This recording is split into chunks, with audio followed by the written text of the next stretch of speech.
Hello everyone! Welcome to the next episode of our Minecraft Solo Survival series. In our previous episode, we got very carried away in making the villager trade hall, or at least the first floor of it.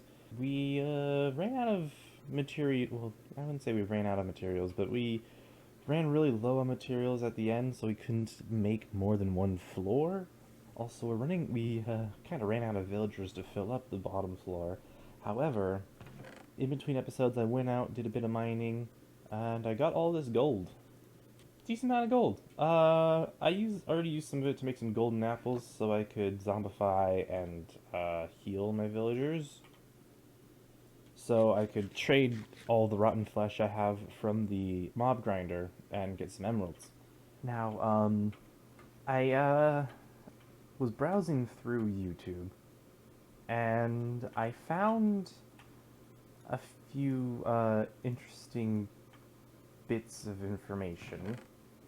I'm very tempted to use this method to get the rest of the rails I need for this, because that's a lot of gold, and I don't think that stack and a half of gold blocks is going to be anywhere near enough to finish the rest of the floors.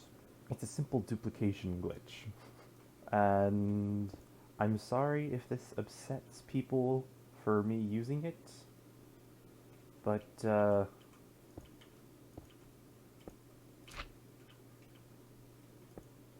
I think it's a very good idea.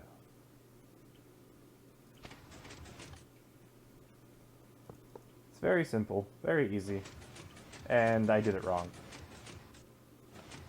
There we go. Simple duplication glitch. I know it might not be okay with some of y'all if I do this, but going out, finding all of that gold wasn't very easy, even though I did venture out to find a mesa biome to mine most of that gold. I even connected it to the nether, because that mesa is also really close to a desert and potentially an ancient city. I'm going to assume there's an ancient city there, considering I never loaded those chunks before, so there's a very good chance that there's going to be an ancient city there around that area. Anyways, I would like to get to building the next floor, but I would also need to buy a bunch of redstone from the villagers. A quick problem with that is some of these villagers, first off, some of them are refusing to take a job, and some of them take way too long to restock their trades. It's as if they're not even seeing that their job site's right here, even though they have their job now. It's weird. Okay, I ran a few tests in my testing world. Excuse me. Turns out it works if I just have it on the ground next to them. Maybe. I just need to make sure that they get to the right job block. Oh no, they're interacting with it. Okay. So this works. Anyways, my villagers are restocking their trades, which is good. Do I have... I do not have another golden apple. I don't even have another potion of weakness. Yeah. Villagers, they're all going. I need to turn these guys into librarians, if I have the materials to do so. Okay, I got a couple librarians going. Villagers are very stubborn to pick up their jobs. I actually figure out a way to force them to actually see the job location. It's very simple. Let me just get one guy that's already being stubborn to force them to see the job. You gotta first block off every other sightline possible.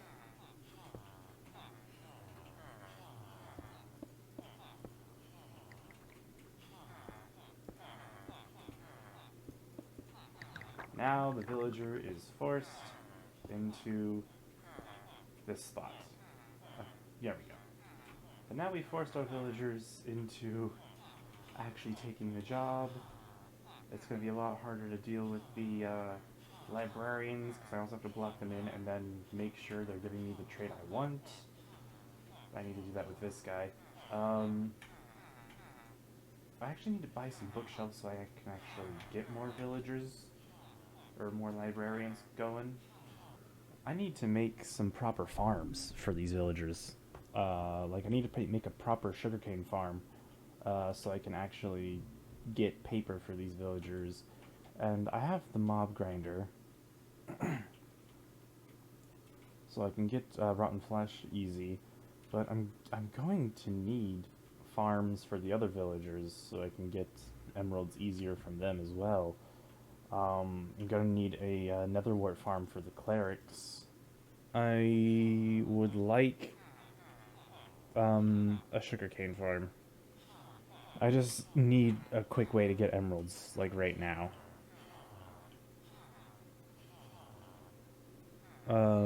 So I'll be right back. Okay, I believe I have all the materials I'm going to need to finish the next floor of the trade hall. I know I said that I may would have wanted to make a sugarcane farm or something like that at the end of the previous cut, but really I just spent the last bit of time trading up with these villagers.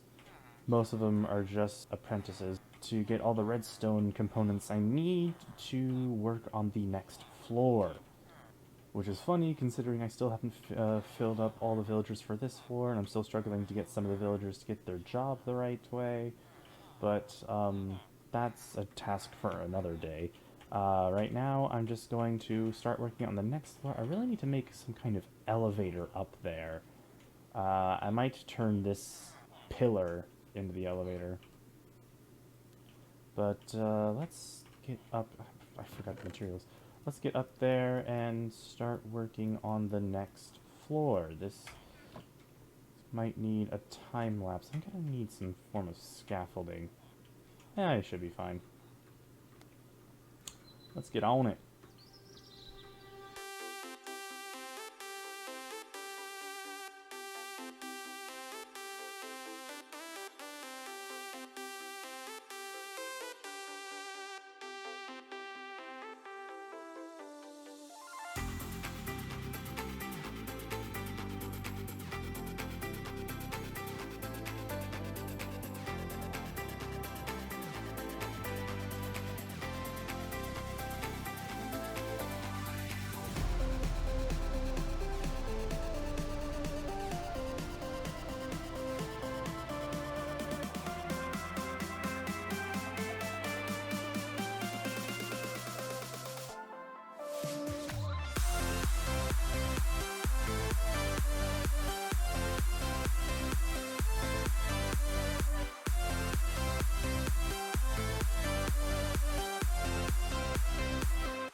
Okay, that is all of the redstone for this second floor done. That was very easy. Having all the resources definitely made that nice and quick. Definitely got into a rhythm for putting in all the redstone and whatnot towards the end. That's the second floor done. Also, I made a mistake and accidentally started working on the third floor before the second floor, which is actually kind of funny, but um, we fixed that mistake. As for right now, um,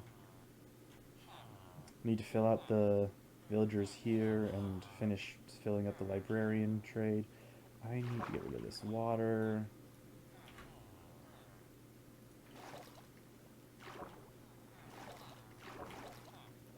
And start working on moving the villagers down. Or moving more villagers down. Okay. Just gotta wait for more villagers to spawn in. That's going to take a while. I guess in the meantime I could focus on making a sugarcane farm to make paper for paper trades. Where would I put that anyways? Did I put that underneath? I think I put that underneath here. Let's try working on making a sugarcane farm. Okay, I've been having trouble deciding on which sugarcane farm design I want to use in the solo survival world. I could either go with the one I used in the previous season that I used because I didn't have any slime, so I needed a design that I could use without slime. And honestly, this is a good design. It's a really good design, but it's not as good as it could be without slime. So I could improve this design, but also it's very expensive. It's a lot of pistons and a lot of observers, and that's a lot of cobblestone that I'm actually starting to run low on. There's also this design, which is a very common sugarcane farm design, but this is going to require a lot of materials, or a lot less materials, I should say, but also, in terms of like redstone, I mean, but it's also going to require a bunch of hopper minecarts and rails. And yes, I can easily get rails, but one hopper minecart per row of blocks that's 10 iron right there per minecart. That's a lot of materials. So I think I might just go with this one because it does require slightly less material, or arguably less materials than that design. But the next question is, where am I going to put this farm? I mean, I could put it underneath the villager breeder, but I feel like if I'm gonna have a full-fledged sugarcane farm, I'm gonna want to go all out and build a massive sugarcane farm. So I might put it over the lakes by the trade hall. Yeah, let's go back to the survival world and scout out an area for it. So, I've been looking around, and from the looks of things, this little lake right here, looks like the best area to be building a sugarcane farm if I want to be building, like, a massive one, because the area I have kind of spans quite a bit. If we ignore this little, rock edge right here, we could start right around here and then just go across the entire lake. Or I could go this way instead and put it pretty much right next to the zombies, which would actually help make it so I can put the collection system right next to where all my librarians are, so I could just easily get the paper from the farm that way. The first thing I'd have to do is stop these waterfalls from pouring down and getting in the way. I think I'm actually going to go with that, because that feels like kind of the best option here. I might have to drain this lake a little bit just so I can get the system far enough down to reach the lower levels of the villagers, because my librarians are down here. So this could be interesting. But I feel like it's doable. Like, I have the whole farm right here, and the collection system deposits into a water stream that flows from around here all the way down to over there, where there'll be a bunch of chests where I could just pick them up, put a crafting table down there, craft all the sugarcane into paper, and boom. Sugarcane farm. So yeah, I gotta clear the area, get rid of the waterfalls, and gather the materials I'm going to need for this. I mean, I already have all the pistons I'm gonna need, that's for sure. I just need 2. I'm gonna have plenty of space, but I am going to span across this entire lake to maximize the amount of sugarcane I'm going to get. I don't need like a super massive sugarcane farm. because by the time I'm going to, like, actually use sugarcane in bulk is when I'm going to have elytra and use them for fireworks. So I'll have plenty of time to fill my storage. Let's get on to building this.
Alright, that is the sugarcane farm done. All I have left to do is put in the hopper minecarts and, well, fix the block the end of the hopper minecart rail is on. I should have done that sooner, but yeah, just need the hopper minecarts and the proper storage system, and we'll be done here. I'm not entirely certain I have the right mechanism for launching the hopper minecarts. I feel like they need to be active longer. I might need a pulse extender on this system just to make sure that it picks up all the sugarcane before the next harvest. Let's get to making those minecarts. Alright. I got all the hopper minecarts down at the bottom. I added a pulse extender. I blanked on that for a second. All that's left to do is just wait for this to harvest a couple times so I can actually fill out the entire rest of the farm. Maybe put some floating lights over it so it's not like super dark. That would probably be a good idea. And actually include a proper storage system, because I don't have these hoppers down here linked up to anything. They're just there. So the hoppers, alright, perfect. The hoppers lead here. I just need either a double droppers to dispense the items all the way down to a water stream that leads over here for the storage system. That would actually be like super nice. And having it double barrel it would definitely make it deposit a lot faster, at least in my opinion. I really want to actually see this go off one time. One of these sugar canes will set it off. Most likely going to be that one, because that one's still over there at the first stage. But while we're waiting for that, let me explain this pulse extender. Why does that name keep escaping me? Pulse extender. It's a modified version of a hopper clock. Normal hopper clocks like this just have the pistons go back and forth as the items inside the hoppers flow through, But how a normal hopper clock works is that both pistons are almost always active at the same time. It's just the one that was active first that stays open until the items in the hopper run out and stop powering the piston for just a split second, giving the other piston enough time to activate before this one can reactivate. So what I have set is I have just a regular redstone torch holding this one active while it's still empty. So whenever this goes off, it sends the flying machine to harvest the sugarcane, and it activates, or well, I guess deactivates this piston, which activates this one, and it's basically an hourglass at this point. As long as there's items inside this hopper, the minecarts will flow, and with the amount of items I have inside, the minecarts go back and forth a total of 4 times, which I believe is going to be long enough to give the flying machine enough time to go to the opposite end, which means the sugarcane inside will still be able to be picked up by the time the flying machine is done. I just realized I need to get rid of these blocks that are in here so that the sugarcane doesn't get stuck. That will get picked up by the hopper carts. There it goes. Oh, here we go.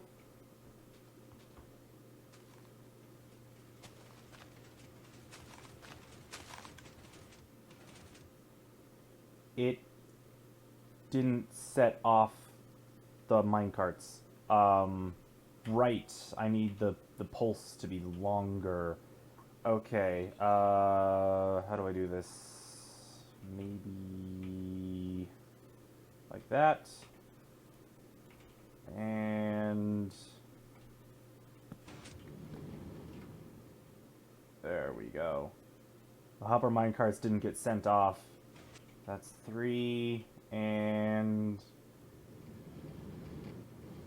4. Oh, they're all in sync and it's so great. Oh, that's satisfying. Alright, all of that sugarcane should be being collected in here. Or in these two, at least. Oh yeah. I don't really have an easy way in and out of here. I just gotta break the sidewall and just come on through. This might be enough. No. I don't think this is enough to finish it. I need 19 more. Honestly, I could probably get that much just from harvesting the sugarcane I have outside. I'm so proud of this pulse extender design. I didn't look this up. I came up with this myself. I knew having multiple comparators for the pulse extender, the normal pulse extender where it's just a few comparators, it just wasn't going to be long enough. I needed a really long pulse extender. And I thought, hopper clock, those can be changed to however long you want them to be. I just need to figure out how to make it so the hopper clock can become a pulse extender. And I figured it out. This design is a lot less complex than the design I came up with in the testing world. I went a little overboard in testing it, and then as I was trying to rebuild it here, I realized I just need to keep one of the pistons activated. Just redstone torch. That's all I needed. But I also need to extend the pulse because the observer's pulse is just too quick for a redstone torch to react, so extend it a tick using the repeaters, which is something I actually forgot to do, and it's good. I actually want to test it. Okay, that activated the... okay. One thing about this pulse extender, though, is that you can't reactivate it until this hopper is empty. So it's a pulse extender, but it has a cooldown. But that's the sugarcane farm pretty much done. I just need to finish filling it out. Again, add some floating lights. I mean, definitely needs the floating lights. Alright, we'll get on that. I just did a harvest. I set up the the droppers. They're still going. Oh, this is nice. I really need the hopper storage. I also don't think I've given myself enough space for all this. Oh boy.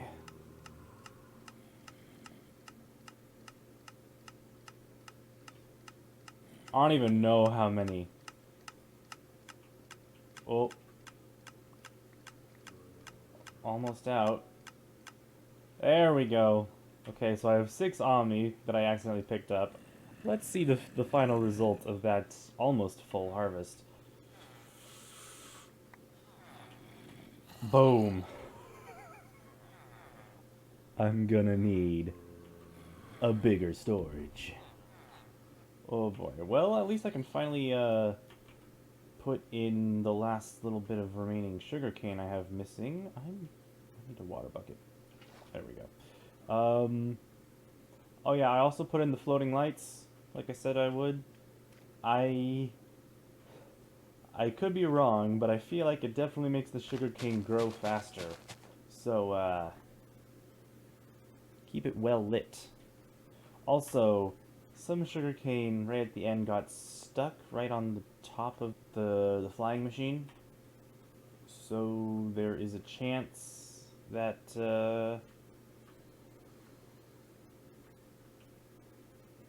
it's not entirely lossless. I could try to put something there to stop that from happening. I don't currently have blocks on me that I could use. I could just go grab some shears and get some leaves. That would definitely do the trick. But as for right now, I believe this sugarcane farm is complete. Really all I need to do is put in the storage and we're done. And boy oh boy am I gonna need that storage. Holy. Alright, let's get on to building that storage. I just was waiting to build the storage because it was really close to going off and I didn't want to miss it. Alright, let's build our storage. Well, it's a start. I think it'll hold for a while, at least. It's a bit intrusive. I didn't really have much space for it in this wall. I also had to rearrange the track back here to actually fit the hoppers. If this wall was a bit wider, I'd also be able to fit just one more row of chests, actually 2 more rows of chests if I use over here as well, because this water stream only goes 7 long, so it's got room for one more addition to the stream. But that's our makeshift storage system for now. Now we can craft paper to our heart's content and trade it with the villagers after we make the paper trade ridiculously cheap. But yeah, that should be our sugarcane farm done and dusted. Alright, so we did the entirety of the redstone for the 2nd floor and then decided on building the sugarcane farm. And I can actually go into my base and mark that off the checklist because I know that's on the checklist, the sugarcane farm. I guess the next big farm will probably be a bamboo farm. Actually, no, the next big farm is definitely going to be a gold farm because that's kind of been my main source of redstone income, is just trading the extra gold I have with these guys for dirt cheap and pretty much turning it into 2 redstone. 1 gold for 2 redstone dust, that's pretty fair trade in my opinion. But yeah, now I just need to get a crap ton of farmers, get them to sell me apples, and then get a gold farm to turn those apples into golden apples, so I can just work on getting these villagers to give me the cheapest trades possible. And for some of these villagers, that's going to require the maximum amount of revival. Anyways, I think that's gonna just about do it for this week's episode. Got a lot of progress done. And we're ready to start loading the 2nd floor. I actually want to go check on that real quick. Well, we're on our way. Thank you all so much for watching. If you enjoyed and you're new to the channel, be sure to leave a like, comment, and subscribe for future content. Don't forget to turn on notifications as well. Also, be sure to check me out on Twitch. Same channel name, link in the description, twitch.tv/craftyninjasquad. Over there, I stream pretty regularly. I got content over there that's exclusive to that channel, and content over here that's exclusive to this channel. So if you want best of both worlds, best get to following both of them. But anyways, once again, thank you all so much for watching, and I will see you all in the next episode. Or at the next stream if you're there. Bye-bye now.